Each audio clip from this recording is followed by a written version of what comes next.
Hi, I'm Dr. Andrew Moore, Associate Professor of Great Books and YouTuber. Come on in.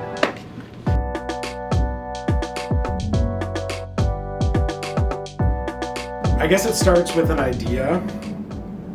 I try to find, sometimes the ideas emerge in class. Sometimes I get an idea that I think will make a good video. And then there's a fairly lengthy and involved script writing process where I try to write a script. Sometimes I'm thinking too about different shots or settings where I want to film things. Sometimes I'm moving locations and switching things up that way. I find the better plan I have going in, the easier the editing is on the other side. I've got to find an hour or a day or a couple hours to film the thing. And then there's a lot of time I spend editing. I found like video editing I've never done any of this in my life ever before starting this. And that is the most time-consuming and labor-intensive part of it. A lot of work goes into the editing, but I found that the better job you do at the editing, the better the video is. It flows better. It's more engaging. So that's kind of the process. It's been a really nice way to connect with my students, actually, like just to connect with them outside of the classroom.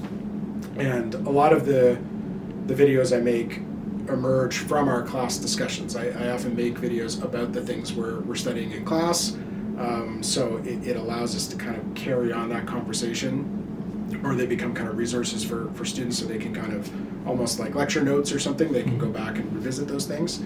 But yeah, they'll bring up videos, the TikToks or YouTube videos in class sometimes, and so it's just a fun way to kind of connect with them.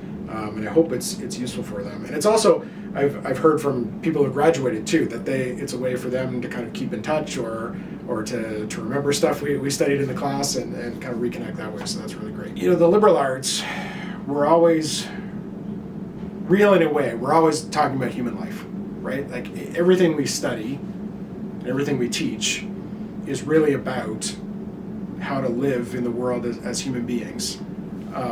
And we're not always super explicit about those connections, right? How studying Shakespeare is actually going to help you live your life, or studying human rights or something is going to manifest itself in your day-to-day life. But I find the videos are another way to try and do that, to try and connect the things we study in class to your life, to failure and stress and time management and all these things, like just how to live well and how to be successful and how to be happy. Those are the questions we want answers to. It's a lot of work, but it's a lot of fun. Like I think I would encourage people to try it, right? I think a lot of people do this stuff, but I think a lot of people are interested or curious about making a TikTok or a YouTube channel and seeing what it's like, but for whatever reason haven't tried. And I think it's worth trying. Like lots of good things can happen. So yeah, I would encourage people to give it a try.